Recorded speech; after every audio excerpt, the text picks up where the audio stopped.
Hello and welcome to Game Theory. I'm your host, Sam Vecenie. Today, Alex Sarr joins the show. We're going to break down tape with Alex and explain why he is a very real candidate for the number one overall pick in the 2024 NBA draft.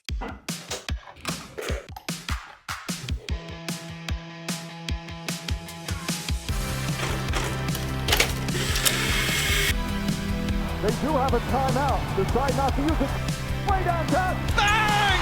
Bang! What's this gonna be? Wow! Are you kidding me? Hello and welcome to the Game Theory Podcast. I'm your host, Sam Vecenie. But if you watch the tape, what you will see completely orchestrated this game. All right. Do you want to start talking about basketball and start breaking down some tape? Yeah, let's go. All right. So this first one here, this is against Southeast Melbourne. Yep. This is going to be a play where I was at this game, as you'll see here momentarily. And as Cody Statman comes through, I am like terrified for you. So here, you can actually see me here. I'm in the stands right here. And you can literally see my reaction as you Euro step around Cody Statman. I'm just like, what? Yeah. That is a 7-footer in space, just Euro stepping around. I was like worried that like Cody Statman from the angle was about to like tackle you like a football game or something like that with the way that I was seeing it. And then you just maneuver around him. So when you're in the open court like this, because obviously the open court is just such a tremendous advantage for you with your long strides, with your body control, with everything that you bring to the table. Yeah. How are you kind of envisioning working around players like this in space, being able to get to the rim and finish? Yeah, I mean, I think it's pretty obvious that like in fast breaks like that, little guards, what they're trying to do is run faster than you and poke the ball before you go up, because most bigs, they just pick the ball up really low and try to go dunk it. But so I think what I try to do is just slow my right step, so I let him go basically, and then just step around him. Yeah, the deceleration ability right there, that right step that you mentioned, like this is sick, man. Like there are not many 7-footers that can stop on a dime like that. It's that step right there where you're able to just stop right there and slow down in that way. I mean, that's unbelievable. Like the way that you get Statman just moving, he can't slow down, he can't stop. I mean, you're 7-footer. Like guys like you aren't supposed to do that, right? So like who are some of the guys that you watch around the league, maybe Europe, wherever, that you kind of try and look at and try to steal things from their game that, kind of in terms of your athletic profile, in terms of your body mechanics, things like that, that maybe you're similar in some way, shape, or form? Yeah, I mean, I used to watch a lot of Giannis when I was younger, but still to this day, like I still watch him, and I think as far as the open floor, like he takes advantage of most opportunities he get in the open floor. So I think there's a lot of things to learn in his game, and you can see him sometimes doing those type of steps to like get around players to finish at the rim, and yeah, then Embiid, of course, I watch people like him, and he does kind of the same type of stuff. So this next clip we're going to get to here, we're going to go, I think, back to your preseason against the G League Ignite.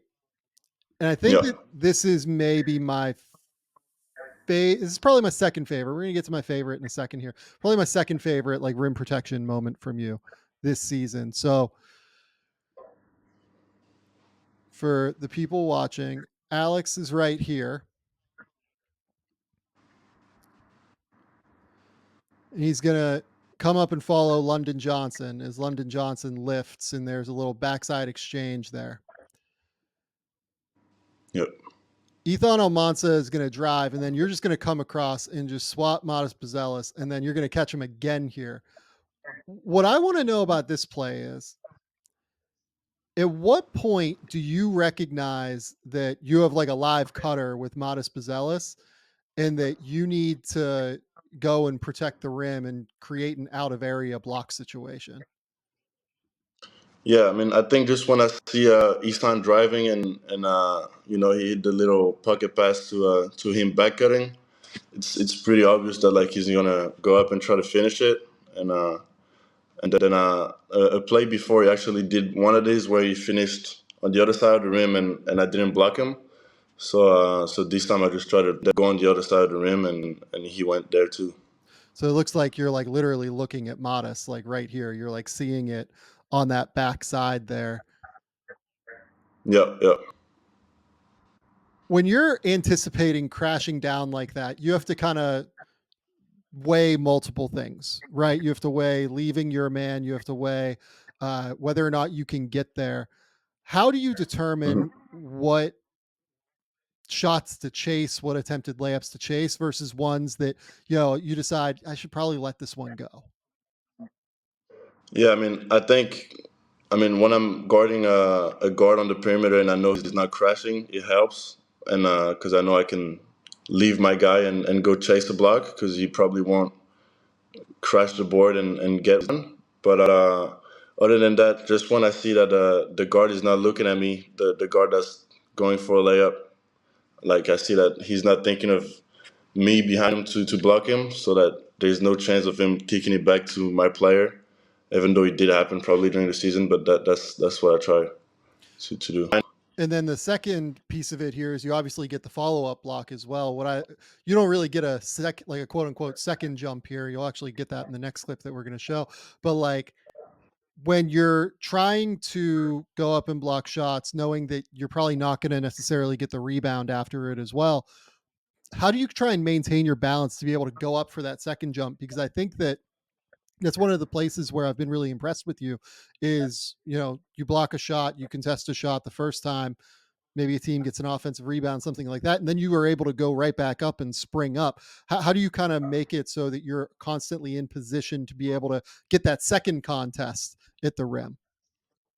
Yeah, I mean, I think just trying to like stay in the play. I guess just trying to have quick feet leaving the ground and then just walling up, with just keeping my arms up and being the closest I can to the defender so he doesn't have space to rise up again. So this next one here we're going to get to. This is against Tasmania. This one is my Yep. favorite block of yours this year. This one, Okay. you're going to see here that Milton Doyle, who is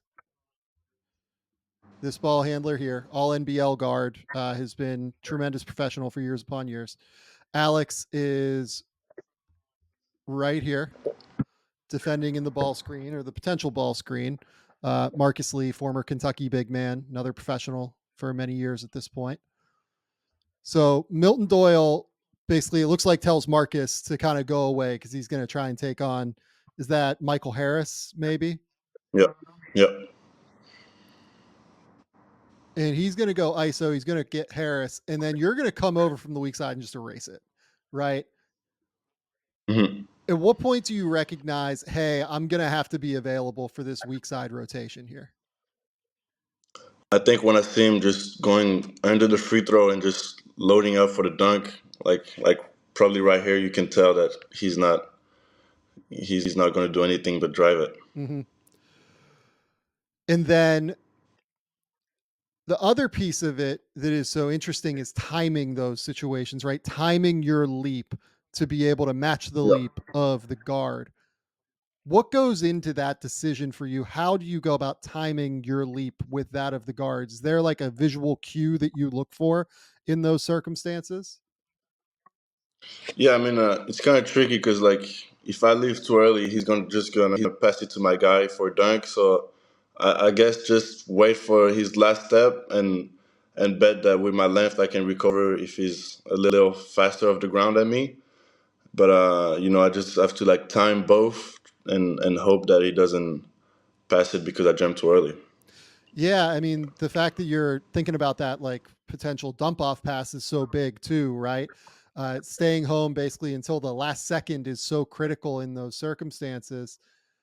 How what do you think is the most important piece of being a great rim protector? Because so far, I mean, this season, throughout your career, you have been a great rim protector. What is the most important piece of it within the puzzle here?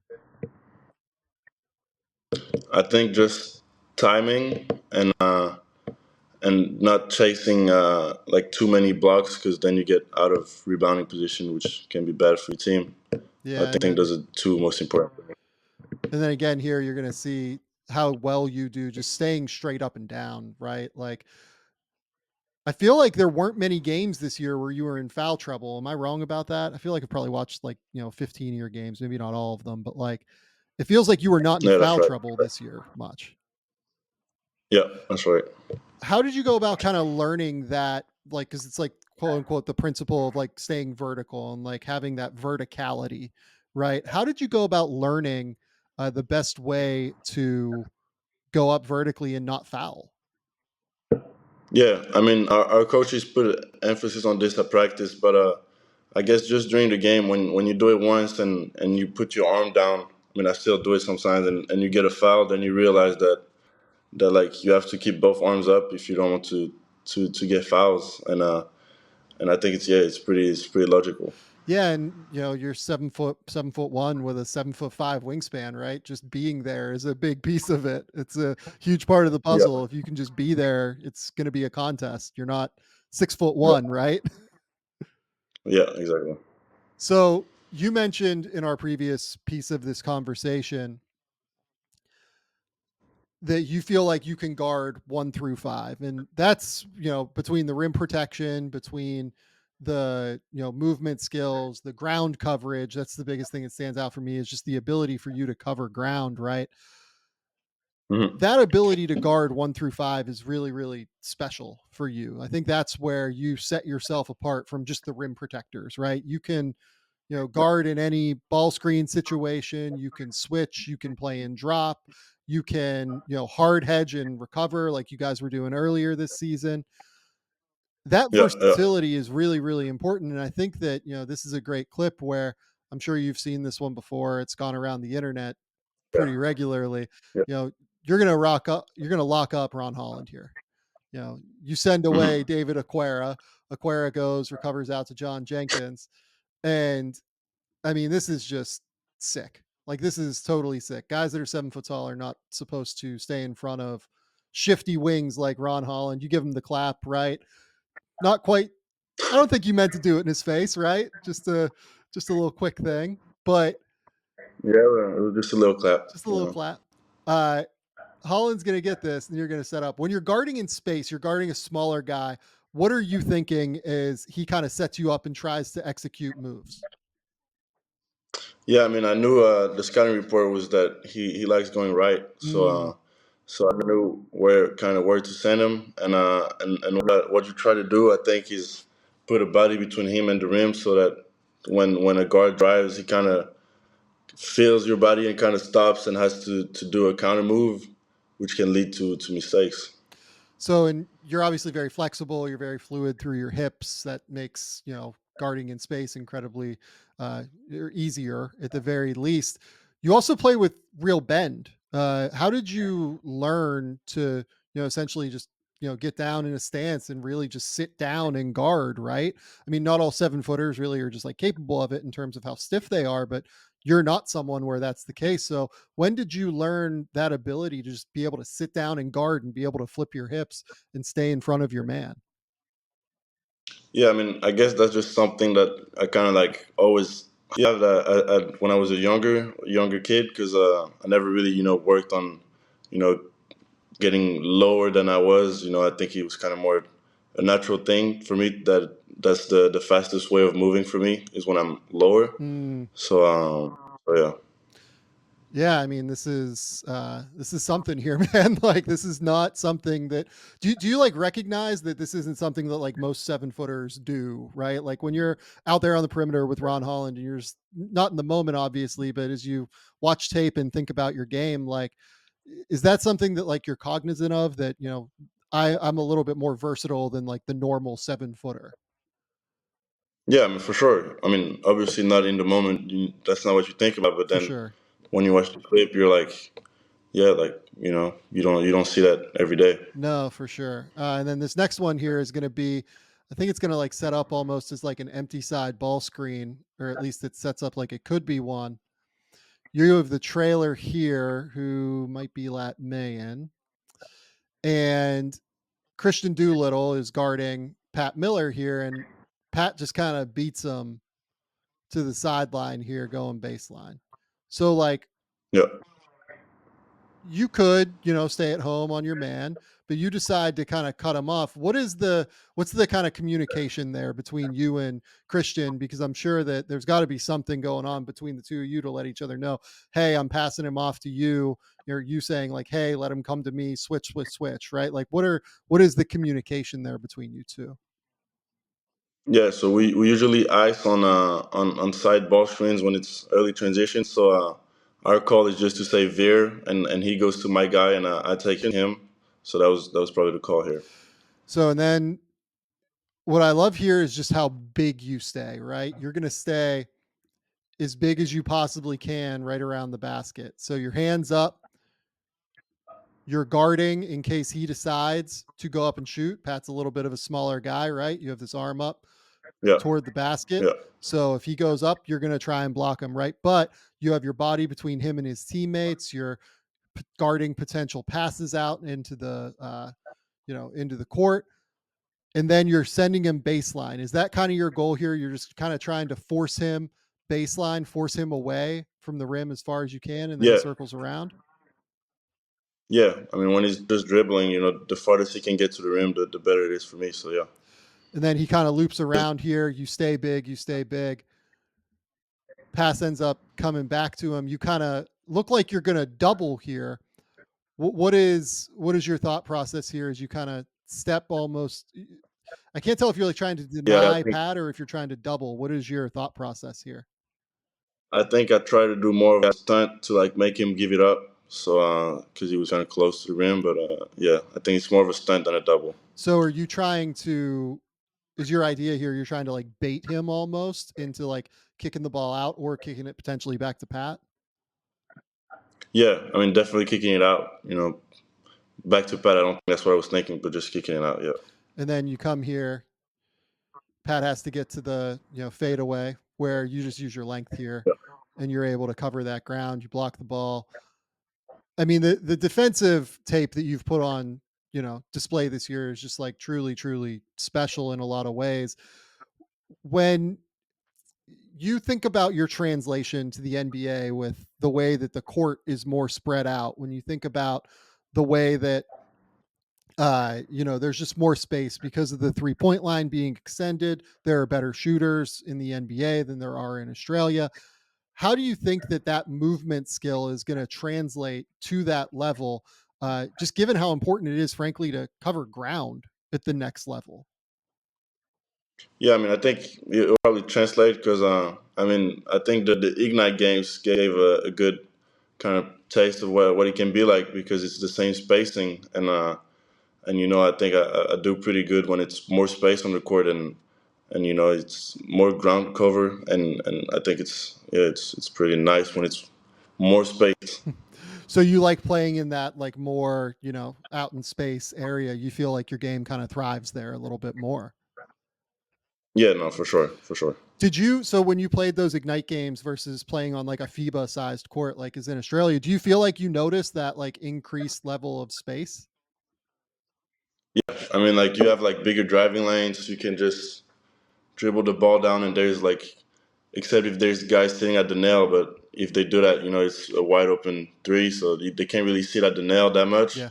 So like it's really just more of a 1v1 and you against your guy, and you don't really have to think about someone digging and trying to steal the ball, Yeah, I mean this even though they're present. But Yeah, this Almanza Drive is like a really good example of this, right? Like in the NBL, there actually might be someone like sitting, right yeah, in this area help wise, but because of for those sure. expanded driving lanes, you just flat out can't. And that's where your length, your speed, everything like that's going to come into play at an even greater level. No, I truly loved your defensive tape this year. I thought it was outstanding across the board, and I'm really really excited to see how it translates to the NBA.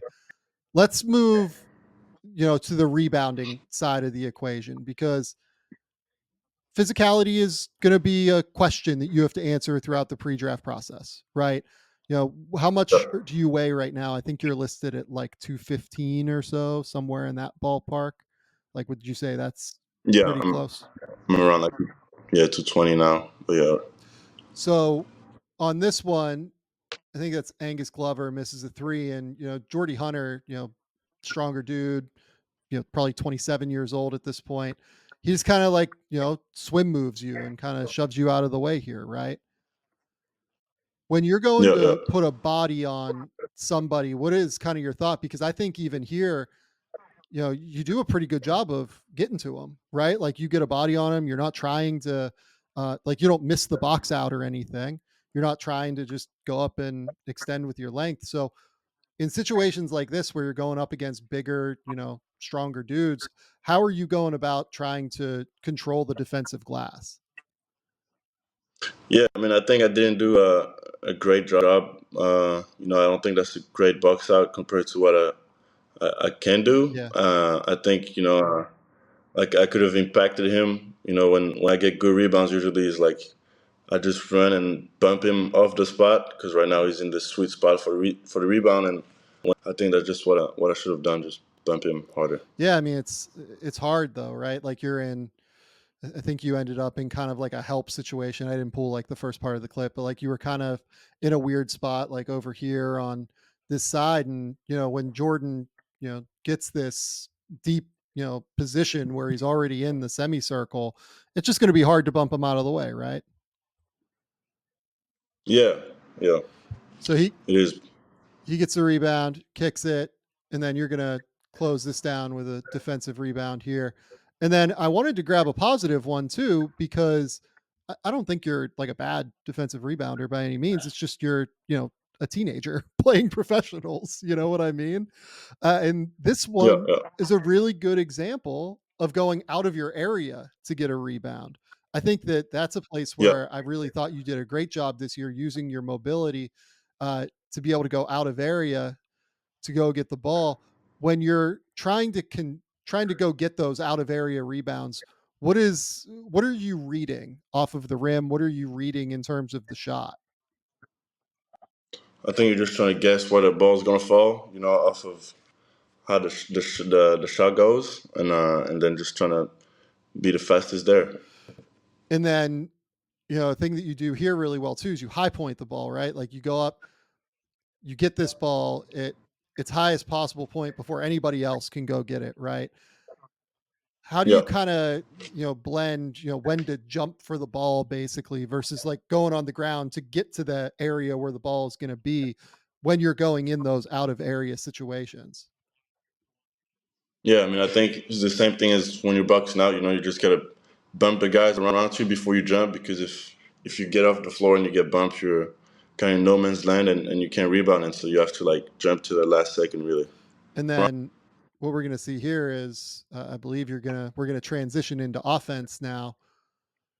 I think Okay. your offensive game is just really interesting, right? You have so many different skills that it's just kind of early in your development. You know what I mean? You're 7'1" and you're a big guy and you're trying to, learn how to, be a screen and roll big because like you said, you grew up as a wing, right? Playing in France. And Mhm. then, you have all of these ball skills probably from having the skill development of growing up as a wing in France. And you're still, trying to blend it all together. And I think that what I love about this is you set the early drag, you set the rescreen, and I love the way that you just perfectly present yourself within this play Yeah, to the guard. I believe that's Corey Webster there. You know, yeah, you screen, you rescreen, you short roll to start, and then you just keep following, you keep following, you keep following, and then you set yourself up perfectly around the basket, right? So, like, how do you go about timing your role in order to present yourself as a potential option for your ball handler throughout the course of their drive? yeah. I mean, I think you just the deeper they get, the more they're gonna look to pass it out because they're not gonna have a solution. So you just try to be there and be open next to the rim. So This is a great little wraparound pass into a dunk. I feel like you didn't catch too many lobs this year out of ball screens. I just feel like they just like Yeah, didn't necessarily come. You caught some out of the dunker spot. I think there was maybe one. I think it actually might have been against Tazzy where you caught one like out of the dunker spot and like really got up and were able to dunk.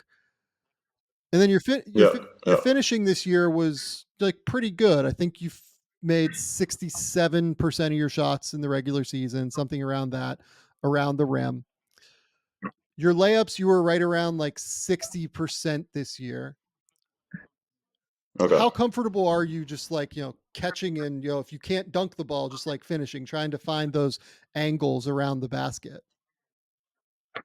Yeah, I mean, pretty comfortable. I mean, I have a good touch around the rim in general, so I'm pretty comfortable with those. And being a skinnier guy, how do you go about trying to create those angles around the basket? Yeah, I mean, I guess you just have to same kind of either maneuver around them or kind of bump them off their spot if you're coming with momentum after a drive or something. But yeah, So this next one here, you're gonna set up, you're gonna set this screen. And then I love how you kind of timed that again, and then you hit this absolutely sick cross corner kick out. Right. I think you showed so many incredible flashes this year as a passer. It wasn't always necessarily your primary objective as a player, right? Like a lot of the time you're trying to play, finish, and go. But I thought that you were super, super impressive this year in flashes as a passer. You had another one where it was like a same side kick out on a short roll uh, to a corner 3-point shooter over here on the right side of the court. yeah, But this one, I love how you time your roll again. You short roll and then what are you recognizing here? How do you feel like this space? Because it seems like what you feel here is that you have all this space kind of in the paint. So how do you yeah. go about kind of feeling when you have space and when you don't? I mean, yeah. Right now, like I thought I was gonna be open turning around, and but then I saw like almost three Cairns player like almost in the paint. So I just guessed that there was gonna be a wildcat open on the three on the other side. Mm. So you're almost like you're not even like recognizing that like Jordan is there when you catch it here. You're almost more just like counting paint players, like 1, 2, 3 here, Yeah, and then you've got like Hiram here, you've got Jordan there, you've got like you're almost counting number advantages. yeah. I mean, I think like when I turned around, I didn't know if it was gonna be corner or higher up, but I think I just saw it when I kind of did when I spinned to him. Yeah, I mean that's super sharp. Just like kind of using the numbers game to be able to play that. How comfortable are you just like passing out of short roll scenarios like that? I mean, it's not quite a short roll because you ended up all the way at the rim, but it starts as a short roll and then Yeah, you recognize the space. yeah. I mean, in general, I think I make good reads out of short roll. I think I'm pretty comfortable. Just dishing it out of a short roll. This, I mean, that's just like a ridiculous pass. So like you see, you've got this man here. I mean, you could have gone over the top as well. Like you could try and go like over your head and like almost jump past this. What goes into the decision to go with the like wraparound around his body? Yeah, I mean, I guess it's just because I saw him more on the other side, so he's closer to the corner, so it's easier to just go baseline and wrap it around. Mm, And I feel like there's more power to and faster. interesting. Okay. That's awesome. This next one here, this is one I wanted to talk to you about because your ball handling skill, we're going to get to like, 3 positive ball handling moments here to kind of close the video out, but you I'd say a fair amount of your turnovers this year were like ball handling turnovers, right? And Yeah, this is the move that you love, right? You love this jab step to the right, crossover to the left, right? Like that's something that you've executed a few times at a super high level this year, and then other times the NBL officials have caught you dragging that foot Yeah. occasionally. How comfortable do you feel as a ball handler in space, and how do you feel like this part of your game can translate to the next level? Yeah, I mean, I feel comfortable. Like, I mean, first to talk about this, like, I was just sped up. Yeah. Like I didn't take the time to drop a jab. Like now that I look at it, it just looks like I'm just running into a drive. But Yeah. in general, like I think just like when I'm in the open court and I'm pushing the ball, I'm just confident in getting to a spot if it's either to play DHO or like to try to attack the Yeah. rim. And so yeah, I don't feel like I'm doing a bad job handling the ball in No, general. not at all. And I think that, like I said, we're going to see some really positive ones where you're going to attack off of a spin. You're going to like attack and hit a like Dirk fadeaway at some point here. But like I think the sped up factor is like definitely there a little bit in your tape, right? Like just this crossover move, it gets you like a little bit, probably got you like 4 or 5 times this year. And then you hit it like a few times as well. And it was like, oh, holy shit, like this guy is like a totally different dude that just isn't going to be able to, like, this is going to be an impossible move to guard, it feels like, in space at the next level, right? Hmm. Yeah, So this next one here, I wanted to talk about your shooting a little bit. yeah, You're like right below like 30% as a 3-point shooter. I don't, I'm like not that worried about you as a shooter. Like, do you feel like you can shoot, right? Like, I'm sure that every time you shoot, like you feel confident. I feel confident when it like comes off your hand. And this one is just like a little bit, flat. But in terms of your shooting mechanics, what are you kind of working on right now to, kind of improve that jumper? yeah. I mean, I'm just working in keeping it one motion, and just kind of have a high release all the time, and just lining up my whole right side when I shoot it. It's kind of my most what I'm most focused on. And then a lot of the time out of ball screens, it feels like you're going to try and get to a pick and pop, or you're going to try and get to a slip, right? When you have a ball handler who's coming around a screen like this, how are you determining whether or not you want to make contact with his man, you want to kind of ghost it or slip it into space?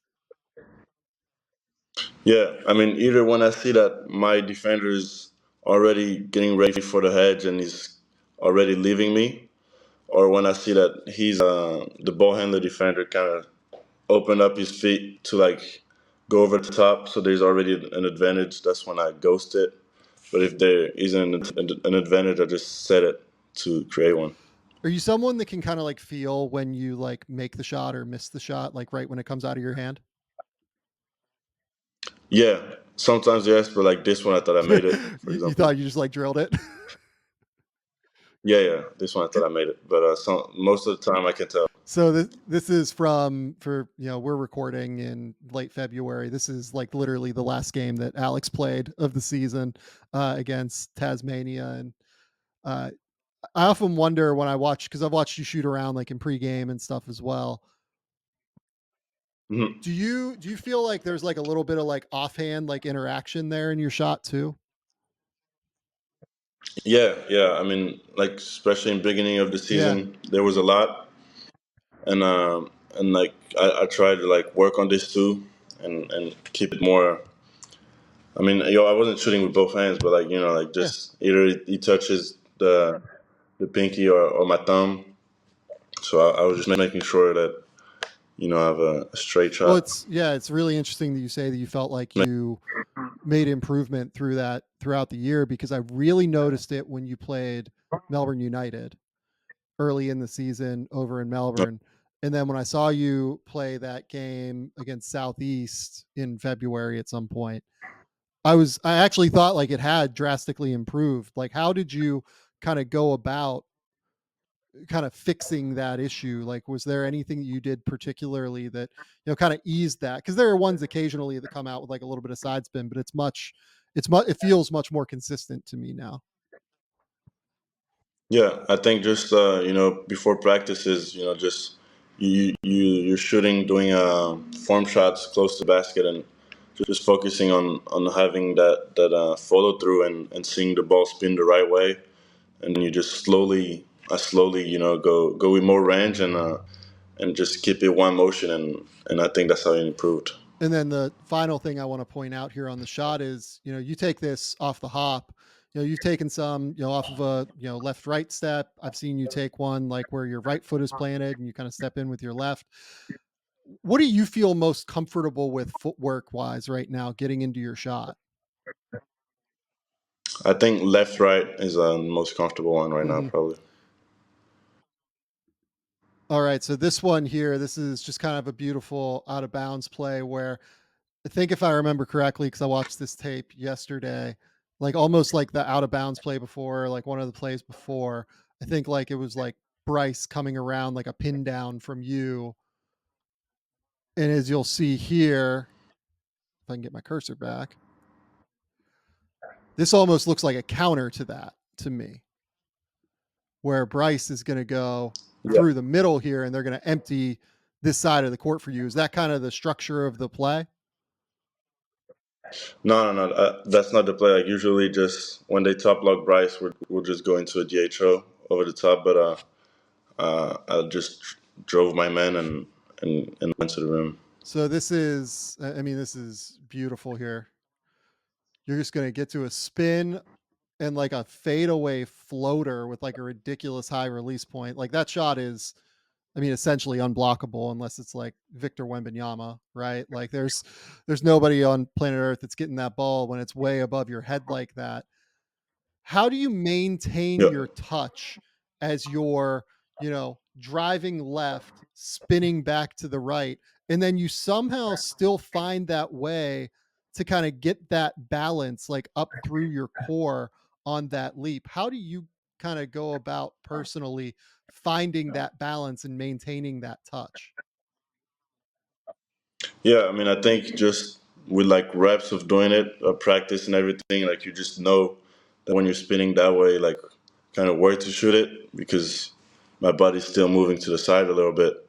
But yeah, I think that's what it And I is. mean, this is Just practicing this it. is like a right plant, right foot floater, which is like quite difficult.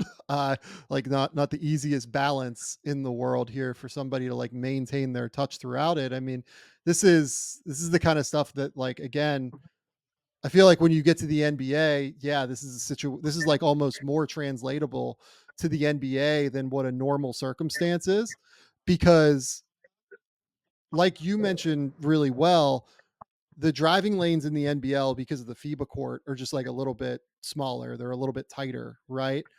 Whereas in this one, Yeah, you finally get a chance to get that empty side of the court. You get into all that space and you showcase yeah, like this ability to where you can beat your defender, like you can maintain this balance and be able to knock down this shot. I mean, do you feel like stuff like this is just like where you can be that kind of creator that, people hope that you have potential to be at the next level? yeah. I mean, for sure. I think I can do that, and that's just something I'm working on to get it crisper. What do you feel like you're working on most right now in terms of that, like, you know, ball handling, creative ability? Yeah, I think what I'm working on right now the most is like driving through Mm, contact and pushing through like when you feel the contact, being able to like kind of drop my shoulder and just go through that and then finish at the rim. what like do you feel like was your biggest issue with that early in your development? Yeah, I think earlier I used to just like either go away from the hoop when I was feeling contact, but I think that now like I'm doing a better job. Like even in the last three games, kind of you can see that I try to like embrace contact on drives, but but yeah, I used to like kind of fade away from the hoop after getting bumped off my spot. Yeah. This last one here, it's a shame that I kind of pulled these two clips because they're unfortunately two fadeaway opportunities here. But I think that they're just like sick shots. Like this floater is absolutely sick, and then this next one here. I mean, this next shot has a name, and it is referred to as a like Dirk fadeaway, right? Where Mhm. You're gonna spin and you're gonna get that leg extended, right? That is that is beautiful. Just seeing this little leg here to give you that separation, that little bit of space.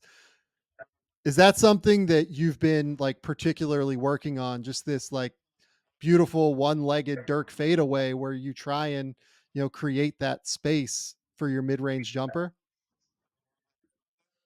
Yeah, and I think just that move is something like I usually do. Like I used to do a lot when I was younger, and I still kind of do it because it gives you space when you don't have anywhere to go. You always it's always here, and you can always get your shot off. Yeah, I mean that's beautiful. How do you maintain the balance when you go up off of 2 feet here? It's not like your classic like Dirk would go up off of one leg from time to time. I mean, he was just a Yeah, total alien in that way. But like you go up off of 2 feet here, and then you have just like this little base of balance, right? Look at how just straight up and down you are, and this, the shot is getting released like right up here. It's all like beautiful, and it's exactly the way you would teach it, right? How like when did you start yeah. taking this shot? And like when did it kind of develop that comfort? I think kind of probably my last year at OTE was when like I was more exploring. That's part of my game, and kind of more doing spin moves to jumpers. So that's probably when I started working on it. And then as far as staying straight, like when you're already moving away from the basket with a spin move, like if you don't stay straight, like you're not touching rim probably. So you just have to. So all told, so that's the last clip I've got for you. I mean, when you kind of mentioned earlier to me that a big thing for you is being ready to play in the NBA, like from the jump. You mentioned that Olivier is somebody that your brother Olivier Sarr is somebody that has like really kind of helped you with that. How do you envision your game translating, day one in the NBA as opposed to down the road? Yeah, I mean, I think what I can do day one in the NBA is being a good offensive rebounder, then just pushing the ball in the open court and being versatile on defense, being able to switch on ball screens, being able to like change shots at the rim and stepping out for threes. So that's what I think. All right. I've 5 questions to ask you to finish this, and these are just quick little Yeah. ones. What is the best basketball movie of all time? Yeah. Basketball movie? Uh, that's a good question. I'll go with. I mean, I like Coach Carter when I was younger. I used to That's a watch good Coach answer. Carter. That's a really good answer. Number 2, who is your favorite musical artist? Favorite musical artist will be Okay. Drake. Who is your favorite basketball player of all time? Favorite basketball player of all time? I'll say probably LeBron was. What did you like about LeBron? I mean, I just thought like when I was just watching games, he was just kind of dominant, all over the court, playing 1 through 5, and yeah, that was impressive. Who is the best player that you've personally played against in your career so far? Olivia Sarr. That's a I'll that's a give it good to my answer. brother. I like that. Finally, if you weren't a basketball player, what would you be doing? I think right now I would be probably working somewhere around sports, like trying to get a degree to be around So sports. do you have like hopes of doing that maybe after your career, hopefully as well? Yeah, I mean, maybe, like I haven't thought Yeah. about it yet, but who knows? Probably It's a will, far maybe. ways off, luckily. You are but a teenager. Alex Sarr, thank you so much for doing this. I really appreciate it, man. Uh, it was Yes, sir. fantastic.